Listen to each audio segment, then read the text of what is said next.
श्री स्वामी समर्थ मित्रांनो, आपण आपल्या वडीलधाऱ्या मंडळीकडून नेहमीच ऐकत आलो आहोत की नेहमी सकाळी लवकर उठायला हवा.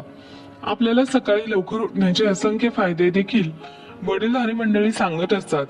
सर्व आया त्यांच्या मुलांना सकाळी लवकर उठवत असतात, परंतु आपली नवीन पिढी स्वतःला खूपच मॉडर्न समजते, जी रात्री उशिरापर्यंत जागत असते आणि सकाळी उशिरापर्यंत झोपायला ते खूपच फॅशनेबल समजत असतात. वास्तविक पाहता आपल्या घरातील वडीलधारी मंडळी सकाळी लवकर उठण्याबद्दल खूप काही गोष्टी सांगत असतात. त्या सर्वांच्या मागे खूप मोठ्या आध्यात्मिक गोष्टी लपलेल्या असतात. इतकेच नाही तर सकाळी लवकर उठण्यामध्ये खूप सारे वैज्ञानिक दृष्ट्या सुद्धा आपल्याला फायदे बघायला मिळत असतात. एका वेळची गोष्ट आहे, जेव्हा नारद मुनी आकाश मार्गाने चालले होते, तेव्हा रस्त्यात त्यांना देवराज इंद्र भेटतात. तेव्हा देवराज इंद्र नारद मुनींना विचारतात, हे नारद मुनी, मी पाहिलं की प्रत्येक स्त्री जी सकाळी उशिरा उठून आंघोळ न करता स्वयंपाक करते, ते अत्यंत दुःखी का असते? तिच्या पतीच्या धनाची हानी का होते? तिला धनहानीचा सामना का करावा लागतो? नारद मुनींना या सर्व गोष्टींचं ज्ञान नव्हतं. ते म्हणतात, इंद्रदेव, मी तुम्हाला तुमच्या प्रश्नाचं उत्तर उद्या देईल. तेव्हा ते थेट वृंदावनात भगवान श्रीकृष्ण यांच्या नगरीमध्ये पोहोचतात. तेव्हा भगवान श्रीकृष्ण एका झाडाखाली उभे राहून सुमधुर आवाजात बासरी वाजवत असतात. नारद मुनी जसे भगवान श्रीकृष्णाजवळ पोहोचले, तेव्हा श्रीकृष्णांनी बासरी वाजवणे बंद केले. भगवान श्रीकृष्ण नारद मुनींना म्हणाले, मुनिवर, तुम्ही खूपच काळजीत दिसत आहात. कोणत्या गोष्टीची काळजी तुम्हाला सतावत आहे? तेव्हा नारद मुनी म्हणतात, नारायण नारायण, हे भगवंत, मी आज आकाश मार्गाने वैकुंठाच्या दिशेने चाललो होतो. तेव्हा रस्त्यात मला इंद्रदेव भेटले. त्यांनी मला विचारलं की जी स्त्री सकाळी उशिरा उठते आणि आंघोळ न करता स्वयंपाक करते, ती कोणत्या ना कोणत्या कारणाने सतत दुःखी असते. हे भगवंत, मी याच प्रश्नाचं उत्तर जाणून घेण्यासाठी तुमच्या जवळ आलो आहे. तेव्हा भगवान श्रीकृष्ण म्हणतात, हे नारद मुनी, भगवान देवराज इंद्र यांनी तुम्हाला प्रश्न विचारून समस्त मानव जातीच्या कल्याणाचा विचार केलेला आहे. आजच्या कलियुगातील माणूस जातीसाठी हा प्रश्न इतका जास्त महत्वपूर्ण आहे की ज्या प्रकारे त्याच्या शरीरामध्ये बसलेली त्याची ऊर्जा असते. हे नारद मुनी, मी तुम्हाला या प्रश्नाचे उत्तर एका कथेमार्फत देणार आहे. कृपा करून तुम्ही या कथेला शेवटपर्यंत नक्की ऐका. जो मनुष्य या कथेला पूर्ण ऐकेल, त्याचे संपूर्ण जीवनच बदलून जाईल. तेव्हा नारद मुनी म्हणाले, हे भगवंत, तुम्ही ही कथा सांगण्यास प्रारंभ करा. मी ही कथा संपूर्ण ऐकणार आहे, या कथेचा प्रचार देखील करणार आहे. तेव्हा भगवान श्रीकृष्ण कथा सांगण्यास प्रारंभ करतात. अंघोळ न करता स्वयंपाक केल्याने काय होते? असे अन्न खाल्ल्याने घरामध्ये काय बदल घडतात? नमस्कार मित्रांनो, श्री स्वामी समर्थ.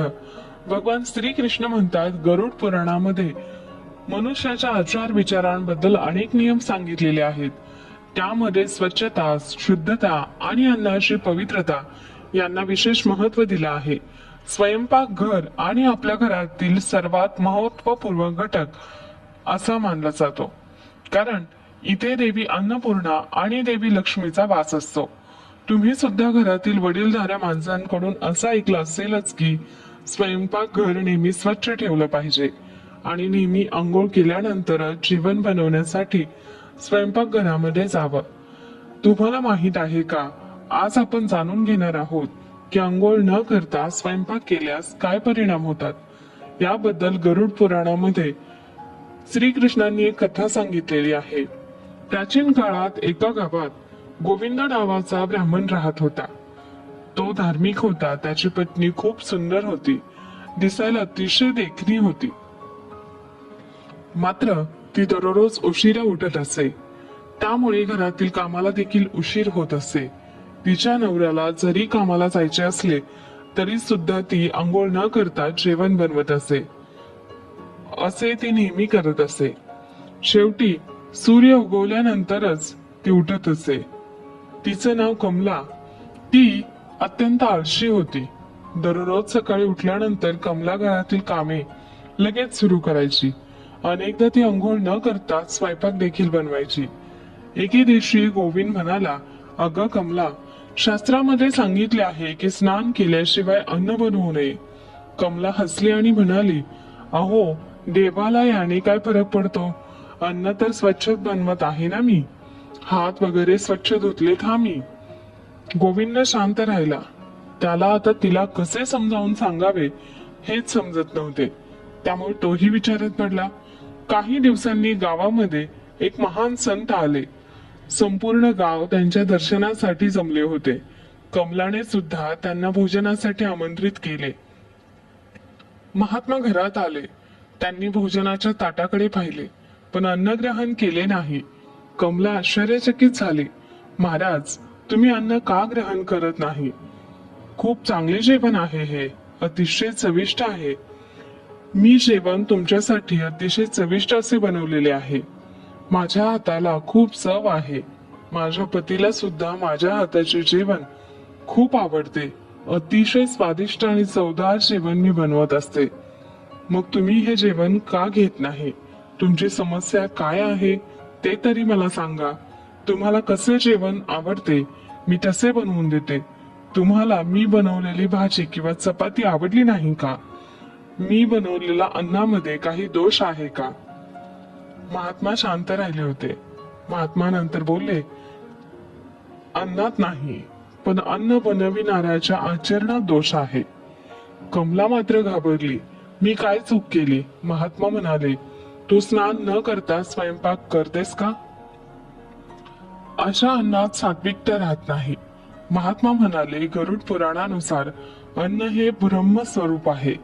अन्न बनविणाऱ्या व्यक्तीचे विचार, शरीराची शुद्धता आणि मनाची अवस्था त्या अन्नावर परिणाम करते. जेव्हा एखादी व्यक्ती स्नान न करता अन्न बनवते, तेव्हा त्या अन्नामध्ये नकारात्मक ऊर्जा निर्माण होते. असे अन्न खाल्ल्याने त्या व्यक्तीचे मन अस्थिर होते. मनामध्ये सतत कोणत्या ना कोणत्या गोष्टीची चिंता राहते. मन अस्वस्थ राहते. मनाची चिडचिड होते. सतत रागराग होतो. घरातील सदस्यांमध्ये भांडणे वाढतात आणि असे अन्न खाऊन पोट सुद्धा भरले जात नाही. त्यामुळे शरीराला पाहिजे तेवढी ऊर्जा देखील भेटत नाही. असे अन्न शरीरासाठी सुद्धा चांगले नसते, कारण ते सात्विकच नसते. तसेच माता अन्नपूर्णेसोबत माता लक्ष्मीचा तुम्ही अपमान करत आहात. यामुळे घरामध्ये धन देखील टिकत नाही. त्याचप्रमाणे कोणताही पदार्थ खाल्ल्यानंतर आचमन न करता केलेली पूजा देखील देव सुद्धा कधीच स्वीकारत नाही. वैज्ञानिकांच्या मते सुद्धा स्नान केल्याने शरीराच्या सर्व अवयवांना आणि मनाला नवजीवन मिळते. माता लक्ष्मी देखील आनंदी होतात. महात्मा पुढे कमलाला सांगतात की आम्ही अशा लोकांच्या घरी जेवण का करत नाही? असे काही लोक जगात असतात. त्यांच्या घरी अन्न ग्रहण केल्यामुळे तुम्ही सुद्धा न कळत पापाचे भागीदारी बनता. गरुड पुराणानुसार जो माणूस दुसऱ्याच्या असहाय्यतेचा फायदा घेऊन व्याजाने पैसे वसूल करतो, त्याच्या घरी अन्न कधीच ग्रहण करू नये. कारण चुकीच्या मार्गाने कमावलेल्या धनाचे परिणाम सुद्धा नेहमी अशुभच असतात. शास्त्रानुसार ज्या स्त्रिया स्वतःच्या मर्जीने वाईट कामे करतात किंवा चुकीच्या मार्गावर चालतात, त्यांच्या घरात सुद्धा अन्न ग्रहण करू नये. अशा महिलेच्या घरी अन्न सेवन केल्यामुळे मनावर वाईट परिणाम होतात आणि त्याचमुळे तुमच्या पापकर्माचे फळ तुम्हाला मिळत नाही. एवढेच नव्हे तर जो माणूस महामारी किंवा अन्य कुठल्याही गंभीर आजाराने ग्रस्त असेल तर त्याच्या घरी सुद्धा अन्न ग्रहण करू नये. कारण आजारी असल्याने त्याच्या घरात अनेक प्रकारचे विषाणू असतात आणि या विषाणूंचे तुम्ही सुद्धा शिकार बनू शकता. गरुड पुराणानुसार तृतीय पंथींच्या घरी सुद्धा अन्न ग्रहण करण्यापासून स्वतःला वाचवले पाहिजे. कारण या लोकांना नेहमी त्यांच्या क्षमतेप्रमाणेच दान मिळत असते. यांना मिळणारे दान हे चांगल्या आणि वाईट अशा दोन प्रकारच्या लोकांकडून मिळत असते. त्यामुळे या लोकांकडे भोजन करू नये. तसेच जो माणूस चहाडी लबाडी करून धन कमवतो त्याच्या घरी सुद्धा चुकून अन्न ग्रहण करू नये. कोणाच्याही बाबतीत विनाकारण चांगले किंवा वाईट बोलणे हे पापच असते. असे करणाऱ्या व्यक्तीला नेहमी त्रास सहन करावा लागतो. जो माणूस दुसऱ्यांची वाईट परिस्थिती पाहून खुश होतो अशा व्यक्तीवर कधीच विश्वास देखील ठेवू नये. गरुड पुराणाच्या अनुसार असे सांगितले आहे की व्यसन करणारे लोक आणि अंमली पदार्थांची विक्री करणारे लोक अशा लोकांच्या घरी अन्न कधीही खाऊ नये. अंमली पदार्थांचे व्यसन नेहमी कुटुंब उद्ध्वस्त करते आणि अशा लोकांच्या घरी अन्न ग्रहण करणारे लोक पापाचे भागीदार होतात. म्हणूनच अशा लोकांच्या घरी नेहमी अन्न भोजन करू नये.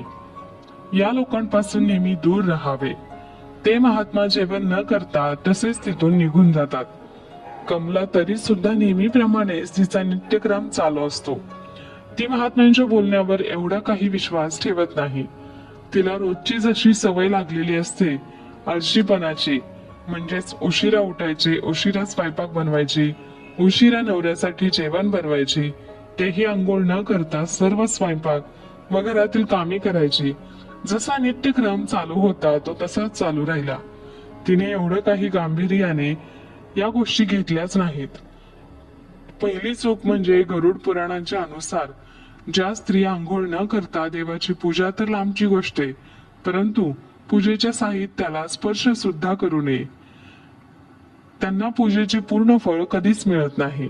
काही महिलांना सवय असते की आंघोळ न करताच देवासाठी फुले वेचून आणायची किंवा फुले तोडून आणायची किंवा देवासाठी देवपूजेसाठी देवघरामध्ये पाणी भरायचं, परंतु हे अत्यंत चुकीचं आहे. कमलाला सुद्धा या गोष्टीचं गांभीर्य कसलंच नव्हतं. हे सर्व काही ती हलक्यात घेत होती. उलट तिला असं काही सांगितल्यावर हसू यायचं. परंतु काही दिवसानंतरच एके रात्री कमलाला विचित्र स्वप्न पडले. तिने पाहिले की तिच्या स्वयंपाकघरात अनेक काळ्या सावल्या फिरत आहेत. त्या सावल्या अन्नावर बसत आहेत. अचानक एक तेजस्वी दिव्य पुरुष प्रकट झाला आणि ते म्हणाले, हे स्त्री, अन्न देवतांचे स्वरूप आहे. अशुद्ध अवस्थेत बनलेले अन्न देव कधीच स्वीकारत नाहीत. त्या रात्री कमलाला प्रचंड भीती वाटली. ती घाबरली. तिने पतीला उठवले आणि सर्व हकीकत सांगितली. परंतु तिच्या पतीला तिच्यावर विश्वास सुद्धा बसत नव्हता. तिने खूप सांगितल्यावर पतीचा विश्वास बसला. मग तिने कमला मनातून घाबरलेली होती. पुरुषाबरोबर तिने बोलण्याचा प्रयत्न केला. माझे पाप कसे दूर होईल असे तिने विचारले. तेव्हा दिव्य पुरुष म्हणाले, शरीर आणि मन शुद्ध ठेव. स्नान करून देवांचे स्मरण करून मग अन्न तयार कर. तू या घरची लक्ष्मी आहेस, तसेच तू या घरची अन्नपूर्णा देखील आहेस. तू असे करणे चुकीचे आहे. हे तू तुझ्याकडून दुसरी चूक घडते, ती म्हणजे आंघोळ न करता स्वयंपाक करणे चुकीचे आहे. तो अशुद्ध असताना केलेला स्वयंपाक कसा काय शुद्ध असू शकतो? विज्ञान देखील असे मानते की जो माणूस आंघोळ न करता जेवण बनवतो किंवा जेवण ग्रहण करतो तो अनेक रोगांनी ग्रस्त होतो. नंतर दुसऱ्याच दिवशी ती पुन्हा झोपी गेली. तिला पुन्हा स्वप्न पडले. त्या स्वप्नात कमलाने पाहिले की यमलोक आणि तिथे काही आत्मा दुःख भोगत होत्या. तिने यमदूतांना विचारले, हे लोक कोण आहेत? तेव्हा यमदूत म्हणाले, हे ते लोक आहेत ज्यांनी अन्नाची पवित्रता कधीच जपली नाही. त्यांनी देवाला नैवेद्य न दाखवता भोजन केले, अशुद्ध अवस्थेत अन्न बनवले, अन्नाचा वारंवार अपमान केला, घरातील मोठ्या थोर व्यक्तींचा विचार न करता अन्न त्यांना न देता स्वतः एकटीनेच खाल्ले. ते उष्टी केले, त्याची चव बघितली. महात्मा पुढे सांगू लागले की पाप म्हणजे फक्त चोरी किंवा हिंसा नाही, तर अन्नाचा अपमान करणे हे देखील खूप मोठे पाप आहे. जो मनुष्य स्वच्छता पाळत नाही त्याचे पुण्य देखील हळूहळू कमी होते. त्याच्या घरात रोग वाढतात. नको त्या ठिकाणी पैसा वाया जातो. घरामध्ये पैसा आला तरी सुद्धा तो टिकत नाही. घर नेहमी स्वच्छ असलं पाहिजे. लक्ष्मीचा वास त्यामुळेच घरामध्ये राहतो. घरातील स्त्रीने सर्व वस्तू जागच्या जागी ठेवून घर स्वच्छ ठेवलं पाहिजे. अस्वच्छ असलेल्या घरात तसेच अस्वच्छ राहिले तर मनात देखील नकारात्मक विचार निर्माण होतात. कमला अतिशय गोड विचारात गुंतली. तिने विचार केला की मी आतापर्यंत किती चुकीचे वाजले. वागले, माझ्याकडून झालेल्या चुकांसाठी मी क्षमा मागते. तिने देवाकडे प्रार्थना केली की मी इथून पुढे अशा चुका माझ्याकडून कधीही होऊ देणार नाही. घरामध्ये आंघोळ करूनच स्वयंपाक करेल, नित्यनेमाने घर स्वच्छ ठेवेल, घरामध्ये देवपूजा करेल, देवघरामध्ये दिवा लावेल. दुसऱ्या दिवसापासून कमलाने नियम सुरू केले. ती रोज नित्यनेमाने पहाटे लवकर उठू लागली.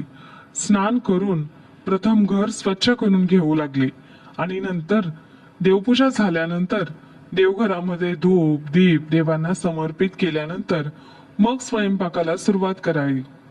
देवांचे नामस्मरण करत करत स्वयंपाक करावा. यामुळे मंत्रांची दिव्य शक्ती त्या स्वयंपाकामध्ये उतरते आणि तो स्वयंपाक खाणाऱ्याचे मन यामुळे स्थिर होते. तसेच त्या व्यक्तीला सुद्धा अध्यात्माची ओढ लागते. काही महिन्यातच तिच्या घरामध्ये बदल दिसू लागले. घरामधील वातावरण पूर्णपणे बदलले होते. घरामध्ये आनंदाचे वातावरण निर्माण झाले.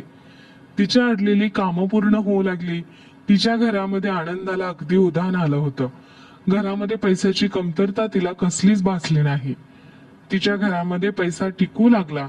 म्हणजेच माता अन्नपूर्णासोबत माता लक्ष्मी देखील प्रसन्न झाली. तिच्या नवऱ्याची चिडचिड जसा स्वभाव होता तो कमी झाला. तो सुद्धा आनंदाने तिच्या सोबत बोलू लागला. घरामध्ये आनंद वाढला. घरातील वातावरण आनंदी असेल तर माता लक्ष्मी सुद्धा घरामध्ये हसत हसत प्रवेश करते. अशा घरामध्ये धनाची कमतरता कधीही भासत नाही. धनसंपत्ती वाढत जाते. कौटुंबिक कलह कमी झाला. सरते शेवटी त्या महात्म्यांनी कमलाला अद्भुत ज्ञान दिले. भगवान श्रीकृष्ण म्हणाले, गरुड पुराणाचा खरा संदेश भीती निर्माण करणे नाही, तर मनुष्याला शुद्ध आणि सात्विक जीवन जगण्याची प्रेरणा देण आहे. स्नान करून स्वच्छ वस्त्र परिधान करून देवाचे स्मरण करत बनवलेले अन्न हे अमृत समान असते. प्रेक्षकांसाठी संदेश आहे, ते म्हणजे हिंदू धर्मग्रंथामध्ये अन्नाला पूर्ण परब्रह्म म्हटलं आहे. म्हणून शक्य असेल तेव्हा स्वच्छता, स्नान, सकारात्मक भावनेने स्वयंपाक करावा.